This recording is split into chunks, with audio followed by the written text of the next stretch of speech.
getting burned out talking about this. I don't know. Do I not talk about it? I'm just so perplexed at his arc. The arc is and I mean, it is kind of on topic as well, to be honest, with the whole, do we need religion? Because a lot of what's motivating Kanye is his love of a certain religion and distaste for another certain religion. That would be the Jews. But yeah, so I don't. It's a weird one. He's all over the place. He's now he's like a week away from having a podcast of doing like Legion of Skanks or something. I don't know. It's such a bizarre character arc. Excuse me. I might lose my voice by the end of this episode. I don't even know, but hopefully I won't. I don't know what's going on. I think I have some sort of AIDS or something. But it's been shocking to watch, to say the least. I get what he's doing, I guess, with the whole... So if you missed it, Kanye loves everybody. He loves everybody, but he hates some of them too while he loves them. It's a weird relationship. So he's essentially doing... He's doing the unconditional Jesus love thing, right? Because I guess that's a tenet of Jesus, Christianity, is you love everybody. So you love the Jews and you love the Zionists and you love Alex Jones, but you also love Hitler and you love the Nazis. You love everybody, right? I get it. He loves all people all the time, I guess. But the odd thing isn't another, I guess, tenet of Christianity, isn't that like the unconditional forgiveness? Or is that only that Jesus forgives? Or is that everybody should forgive? I thought it was everybody should forgive. I can't tell if you haven't figured out just yet, but I'm not exactly a religious guy. In terms of my answer on do we need religion, I don't think it's a bad thing. I personally am not at all religious, which I'm sure a lot of people will be like, I knew it. But I'm not. I've never been. I actually went to Hebrew school when I was a kid. And we would get kicked out all the time when we were like 10 years old because they'd be teaching all this stuff. And we're like, this is fucking nonsense. What are you talking about? Like, I remember when I was 10, I was like, what? You're an adult. I don't. So, again, do I believe Jesus was a person? Yes. Do I believe he was the son of God? Probably not. If you gun to my head, which I'd have to err on probably not. But also I don't also not believe in a God. But I don't believe in. I don't know if this is weird, or not. Whatever. I don't know. I just don't care. I don't hear this opinion that much, and maybe people are like, "Well, this is why society's deteriorating so much because you don't care." But I just don't care. I don't think I would live any differently. I guess if I knew for sure there was a God, if they go like, "Hey, this shit's legit." Like there's a God and there's a heaven and there's a hell. But then at that point I'm on the wrong team. So I'm fucked anyways, right? But I don't live any differently. I don't discount the potential of a God. I don't believe in a God. I don't think about it. It's not really something that I ever think about, whether there's a God. I mean, maybe like when I've been on mushrooms or something or LSD, have I maybe thought about that, but it's just, it doesn't, it doesn't impact me at all. Whether it doesn't inform me is the word I'm looking for. Like it doesn't inform my life decisions. I like to think I am a pretty forgiving person. I am a pretty nice, I think, friendly guy. I try and, I have my flaws. I try and be as good as possible, but I don't know. It doesn't impact my life. But anyways, Kanye, he's doing the Jesus thing, right? He's being like, there's I love everybody, but then it doesn't seem like he's unconditionally forgiving. It seems like he's carrying a lot of grudges, right? Doesn't he have a lot of grudges? He's got grudges against Ari Emanuel, all the Jews that have wronged him. I watched him get interviewed. Gavin McInnes released an interview, which, like, again, just bizarre. Milo's gone, by the way. I don't know if you saw that. Milo got the boot, that fucking weasel.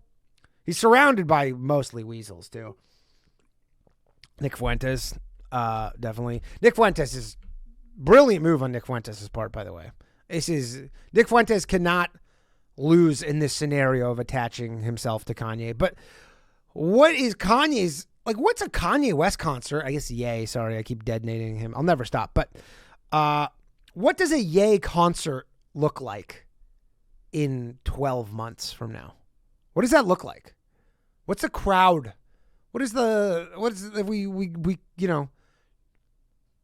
cut that pie up? What does that look like in terms of the makeup of people? Like, is it like fucking Charlottesville rally? Like, what does that look like?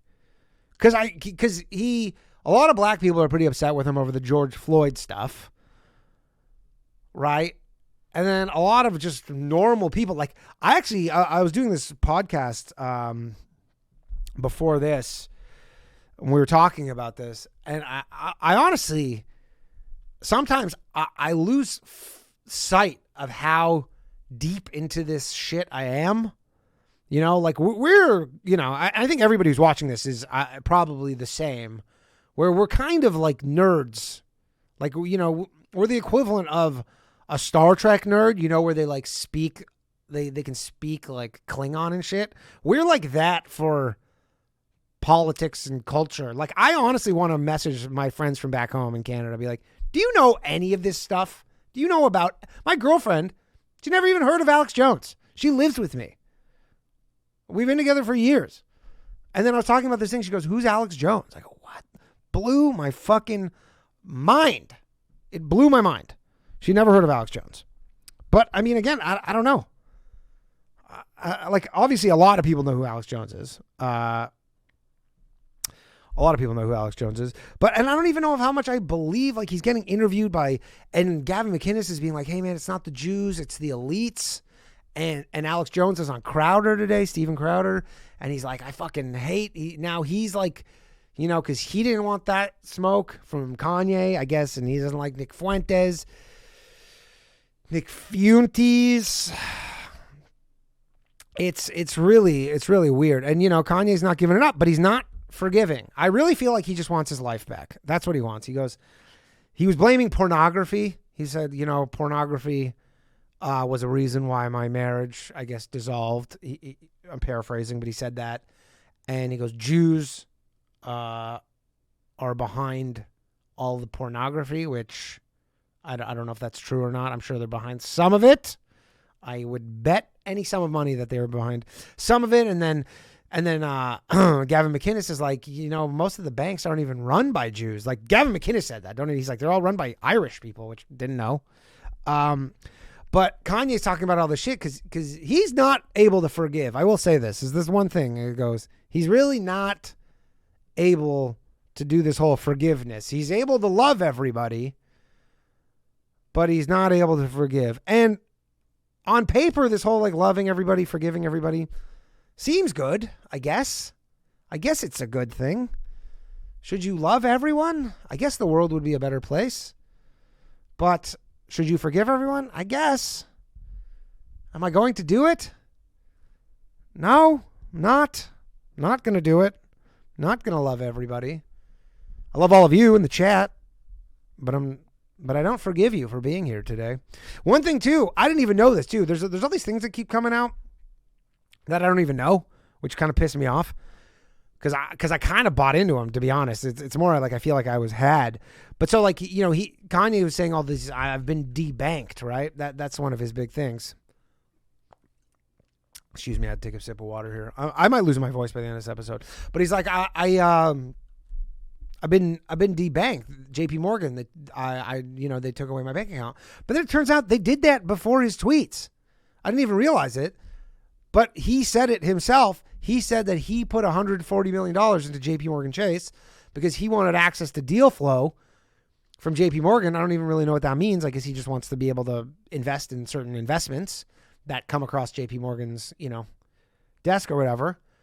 And so he said that.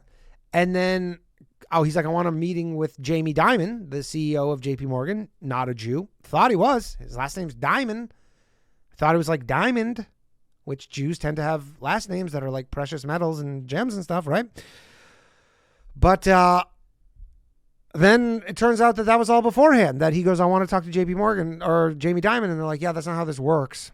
Even we don't care about that much. And you're probably a nightmare to fucking deal with. And we have lots of people who have $140 million. That's not how it works. And so then that's why they closed his account, because they were like, yeah, that's not how it works. And so they agreed on that. So he's trying to say, the Jews, I tweeted about the Jews and they shut down my account, but that's not even what happened. And then I made a joke that referenced that whole thing that then went super viral. And I honestly feel a little bad because it went really viral, and it, like, part of the premise was a lie because they didn't take away his bank account. The Jews did not take away his bank account. It was a non-Jew who took away his bank account, and it was before he even said anything. So I will say I don't agree with him getting kicked off of Twitter. I will say that. I think it's a really bad precedent for Twitter. So that was that would have been right that night after I think Thursday night, last Thursday. Man, time's weird right now. Feels like it was a month ago. But so he tweeted the symbol he tweeted a symbol. He was tweeting all this stuff, and he was tweeting these private messages with him and Elon Musk. And then he tweeted a swastika inside of a Star of David. Right? He tweeted that. And I guess that was the line for Elon Musk. Now, I love Elon Musk. I'm a Musk head, if you will. Love me some Musk. I like him. I like what he's doing with Twitter. He's really taking out the trash, which we'll get to. But I don't like that Elon Musk just goes, hey, yeah, that's it. You're banned from Twitter. Wasn't even a 12. Everybody's like, it's a 12-hour ban. It's like, no, now he's suspended from Twitter. He's suspended again. And that symbol is actually the symbol of this conspiracy group called the Raelians. It's like R-A-E, like R aliens, basically. And they're like some weird, like, kind of sex cult from space or something. Yeah, UFO cult album. That's what the Great Restart said. Right? And so he said that. And so I know somebody who is very close to Kanye West right now. I'm sure you can figure it out. But I know someone, and I messaged him. He was with Kanye West at the time. And I messaged him and I said, hey, like, do you know about this? Like, it was after he had just been suspended. And I was like, did he know about that he was tweeting the Raelian thing? Did he know that? Is that what he was doing? He was tweeting the Raelian thing? And my friend was like, no, he just thought of it, I guess. And he just liked the idea, but he made it and put it out. But the fact is like, that symbol is many places on Twitter still. So it's such a weird precedent because, again, you're not applying these rules fairly or evenly, which is exactly what people mostly on the right were mad about with Twitter previous to Elon coming on. They were like, what are the rules and why are they not being applied evenly? And again, I guess it's a private thing. He owns it. He could do whatever the fuck he wants. But a lot of the people who are on his side are on his side because they thought he was not going to do shit like that. And I will say, zero chance of Kanye being president. The fact that we're even entertaining this thing, Kanye West is going to be the fucking president. Get the fuck out of here with that shit.